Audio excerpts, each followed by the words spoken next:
to the Phenomenal Teacher Show. Our guest today is Dr. Shané and Diana. Welcome. Well, thank you. Thank you for having me. I'd like to start off by asking you, who was your favorite teacher growing up and what made them special to you? I would say that my favorite teacher was Miss Cheryl Harvey. She is unfortunately deceased at this time, but she was my English teacher. And she was out in Cleveland, Ohio, and where I attended the Cleveland School of the Arts. So she was my favorite teacher. And she was my favorite because of a few reasons. First of all, she was my inspiration to joining my lifelong membership to Alpha Kappa Alpha Sorority Incorporated. She helped me get my first scholarship for school. She also helped me on the end of perseverance and really pushing beyond the envelope, pushing beyond what was expected of me. And she was pretty much a tough cookie. Yeah, I could definitely see how, sometimes we fear being challenging teachers. We're like, we're too hard on them. But look at how much she helped you accomplish, even with your scholarship. And it just takes a lot of more effort on the teachers we have to pour into, so many students that we serve. Absolutely. Tell us the story on how you became, an executive coach and how you started the S&P Consulting Group. Sure. So it all started actually with me believing that I was completely fixed on being a mental health therapist. Even straight out of high school, there was a program at the time, and I'm sure it's still a program there where you could possibly serve both in your capacity of being a high school student, get your credits there, but also start off in your first college courses. And my first course was psychology. So I went on, became a therapist, but it was during my first year out of my master's program where I actually began to experience a lot of burnout. And in that experience, and me not at the time having someone to look up to, having a mentor to help me and guide me through that, I really began to look at the systems going on, the leadership, and I began to wonder, what is it that a leader could do to better enhance my experience as someone coming in new into the field? And because of that passion that was certainly built from the burnout, it was, okay, can there be a leadership model or leadership coaching available to those that may not have gotten or received those skills in their learning and in their career path to be a better steward of those that are basically on the front line, whether it's in healthcare or just like for your listeners and your viewers, who can really help coach them along the way, because things are changing, people always change. And so I definitely just made it my own goal to say, well, I'm going to go ahead and go back to school. And so after all of that schooling, like back to back school, I think I took maybe about a year after my master's program. And during that year was when I made the decision to go back. And so I went back to school, and that's where I obtained my doctorate in organizational development psychology with a specialization in executive coaching and leadership. Wow, that's amazing. I know that we could definitely relate on feeling burnout, because lots of teachers actually leave the profession because of this overwhelmment of duties, not just teaching the students, but then, everything that goes along with after school and even communicating with, parents and administration. And then you have professional development. So, they often say, well, you have this whole summer off, but in reality, you don't. I mean, last year was my last year teaching officially in the classroom. And I remember my summers were filled with trainings, to upkeep my certification. And then you have to receive these credits, it's a constant, pressure. like you're never really let to relax, and to unwind.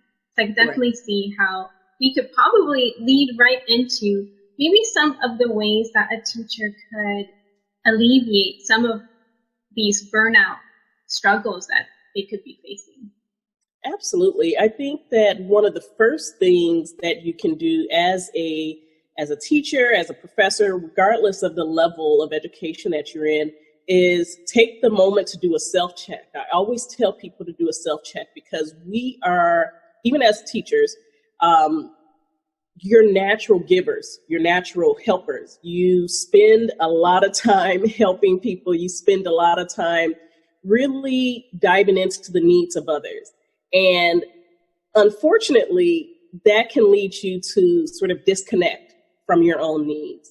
And so the first thing that I always recommend people do is do a self-check and really look at what is going on. What are the symptoms? Am I feeling that I am more detached from my work and my passion? Am I at a point where the things that would normally excite me about my work or even in my personal life, are those things no longer as exciting or as much of a drive for me? And really do that self-check. Like there's a number of things I usually have people go through when I'm coaching them. And it's really do the self-check, but also check in with others. Being able to connect with other people to share, this is what I'm feeling, this is what I'm going through. And more likely than not, they feel the same way. They're going through the same thing. And just from a peer-to-peer standpoint, they can be of assistance to you, whether it's for venting, whether it's for sharing resources, whatever it may be, it would be a great way to connect with another person because then they can also hold you accountable to self-care, which is another thing that I recommend. Do things that you enjoy. Do things that give a release. I am a big proponent and supporter of people practicing mindfulness because when you're being mindful, first of all, you can even make a decision that, hey, I'm noticing in this very moment that I don't feel well. I notice in this very moment that I'm feeling stress and tension in my body. My jaw, I didn't realize was clenched this whole time. I wasn't very, my shoulders were up here and, all of that. And when you're doing a lot of those mindfulness practices, you're basically coming back to the baseline of what's going on with me in this moment. And I also recommend that people, if doing the self-check, if checking in with your peers isn't enough for you, say that you're still dealing with burnout and it's still really difficult, I would recommend people getting help. And when I say getting help, it means beyond the peer-to-peer support. It would be getting professional help, such as whether it's a career coach, an executive coach, or whether it's even like a counselor. You don't have to have a mental health diagnosis to get that sort of support from a counselor or a therapist. You can just let them know, hey, I'm dealing with burnout, which a lot of people don't know is at this point considered by the Organizational Institute of Health, is that now we're in a place where burnout is a certified condition. And so even though they're trying to refine the actual word for it, but the World Health Organization, the WHO, they have officially said, yes, burnout is something to pay attention to and you need to get help. So that's usually the line of thinking that I share with people that I coach, because when it's all said and done, you have to first acknowledge it yourself. Because even if you are just like, oh, okay, I think I'm having burnout, I'm going to go to this coach. A lot of times, you can set yourself up for a disservice or a delay in the impact of support if you haven't first identified, what do I need help with? Someone can help you with that, but you want to be sure that you know within yourself, these are the things that I need help with so that I can have this person, whether it's a coach, whether it's a counselor, therapist, really zone into what I need in particular. So those are generally my recommendations. So what are some type of questions that a teacher can ask themselves to see whether or not they are either temporarily stressed over like a project, or it's the end of the quarter and you have all these grading, to input into the database, or is it long term? Like, what sort of questions can a teacher ask to self-reflect on what stage that they might be in as burned out? Well, I think that one of the first questions they could ask is, how much is this impacting my quality of life across the board? If you are stressed, like you said, if it's sort of your typical stressors, if I could say it that way, where it's a project that you're working on and it's like a situational stress or a stressor, that that once the project is done, you can breathe, you can relax, you can move on. But when we're talking about stressors that arise because of, for instance, this pandemic and the consistent changes that are occurring, you have to ask, how much is this impacting my personal life? Am I at a point where I'm having trouble sleeping? Am I having, or am I questioning my ability to perform well? If a lot of times when you're starting to get burned out, your performance decreases. And so if you're questioning, especially if you are a phenomenal teacher, you are always aware of your impact and you're purposeful in that impact, which pretty much all teachers are, you will begin to notice or question, wait a minute, did I do this right? Or shoot, I messed up again.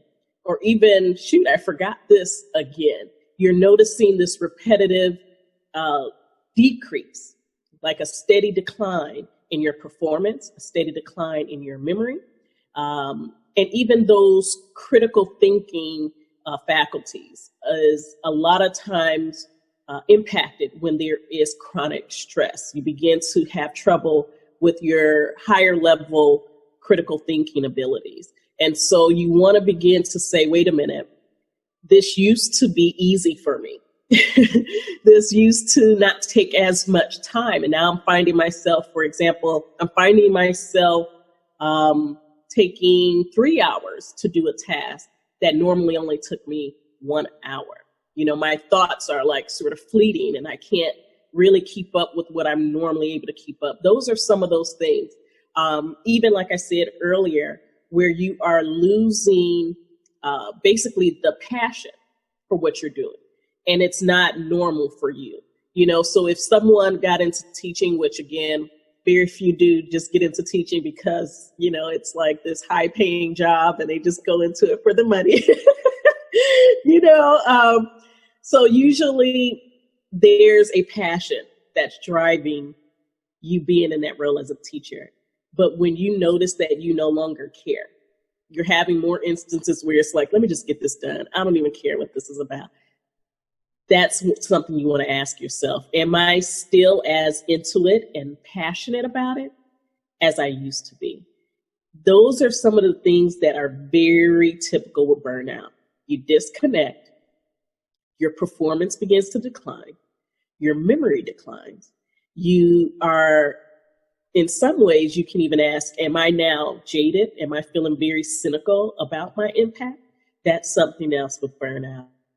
And like I said, its impact overall on the person's quality of life, meaning I may not be doing anything in regards to teaching, but now because of the work that I did with teaching and that lower energy and the jadedness about it, it's like I'm not even enjoying what I'm doing in life. I'm just stressed out. I'm overwhelmed.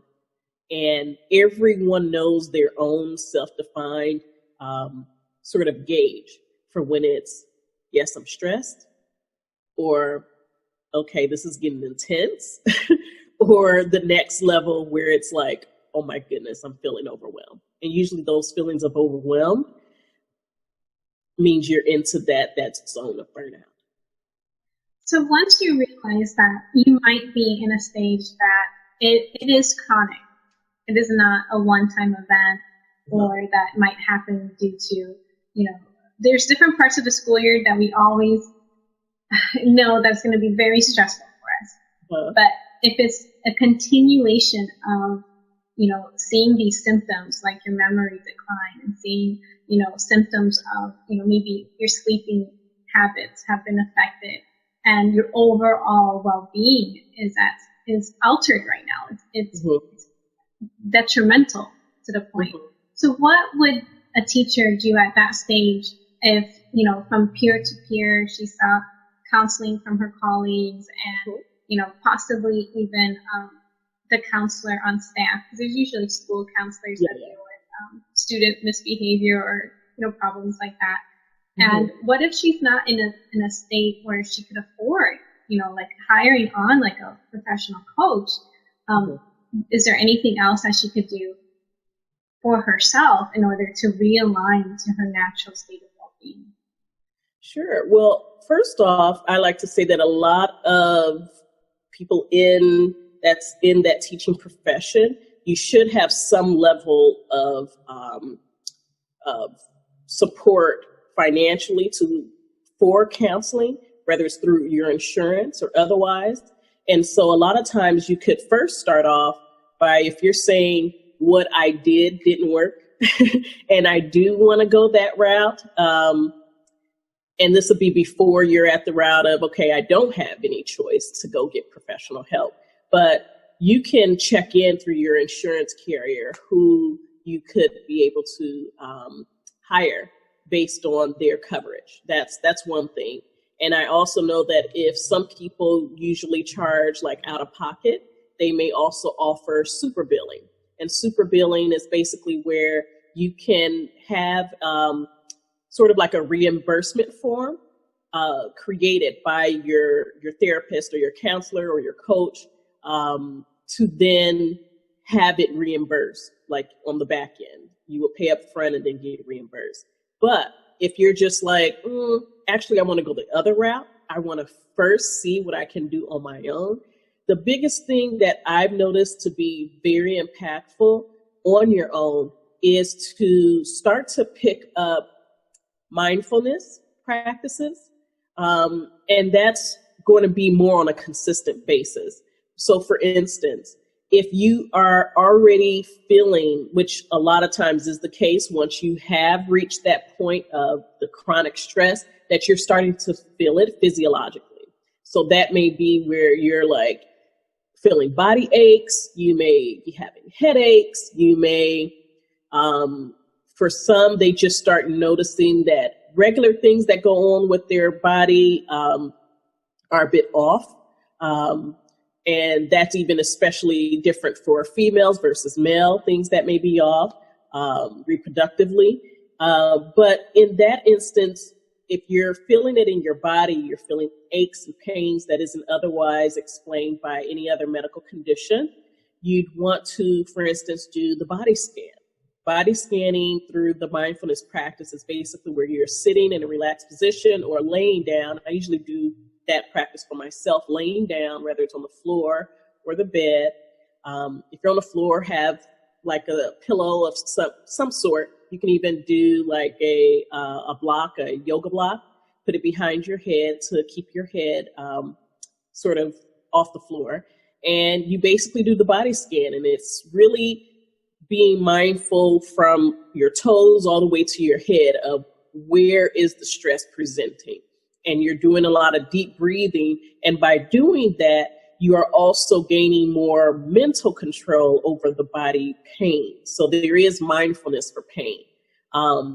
Even there, I would even recommend, if you're just Googling this, that you at least have contact with someone that's either done the practice before, or you find a really good program that will at least teach you how to do it so that you don't do any harm or even not get the impact that you want. If it's more of the mindset, you can do a lot of guided imagery things that are also, I know this isn't a word, but Googleable. And you can literally find things that you can Google to really help with the mindset, whether it's for stress. A lot of times it's like deep breathing in peace and exhaling the tension. And you do that, even if you do it consistently every day, or, you have a routine in your schedule to do it, but you do it consistently. And you can do it for as short as like 10 minutes if you want. and it does have an impact. And that way you can ground yourself. I also recommend pairing that with journaling so that you can have a way to do a brain dump, because a lot of things that are overwhelming you are a lot of things that are consistently like pervasive thoughts about different things, whether it's the stressors of how do I meet the need, how do I follow suit with the demand, the new demands, the new changes, this change after this change, again, especially because we're in a pandemic, but making sure that you have a way to release and fill yourself back up. Also do things that are fun. Spend time with family. If you have a secret passion for writing, go ahead and write, without any pressure, without any deadlines. If you love drawing and, painting, that's a great way to release. If going for a walk helps, go for a walk. Do things that you love. Try to do something where you're giving yourself a hard reset, and whether that's relaxing, sleeping, setting aside time to sleep and recharge your body that way, eating, having a better diet, talking with your doctor. Maybe you can have them put in a consult for a dietitian to help them with sort of resetting your diet, things that can help boost your mood. And sometimes it can be as simple as having a good Netflix binge, on comedy, if you're stressed. But it's different for everyone. But those are some good things to start with. But of course, you can definitely find ways that are more catered to you by having someone to connect with to help you, even if it's temporarily getting with a coach to say, here, this is what I need.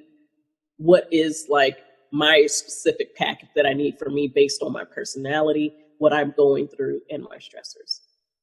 Now, you said something that I'd like to dive deeper into: consistency.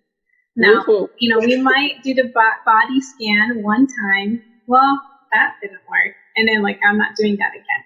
So what are some words of encouragement that you could provide on, forming this habit of self-care, of practicing mindfulness, more than just once and then giving up on it, or taking an active role into filling your schedule up with things that you enjoy, that bring you pleasure and joy into your life. And then sometimes teachers might be saying, well, I just don't have time for that.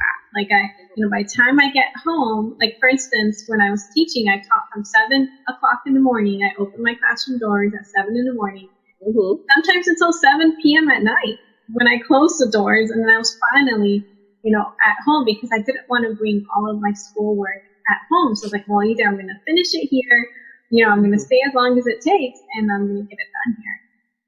So by the time we get home, you make dinner, you eat dinner, and then you try to unwind, you try to go to bed. There's no joy anywhere built into that schedule. So any words of encouragement that you could provide for us? Well, I give encouragement from my perspective. I work from a very reality-based, sort of standpoint. And I always encourage people by having them encourage themselves from a state of, what is your mindset? What matters most to you? If you are very overwhelmed or feel that going the long haul will create some feelings of burnout, it's really, what does it cost? What does it take for you?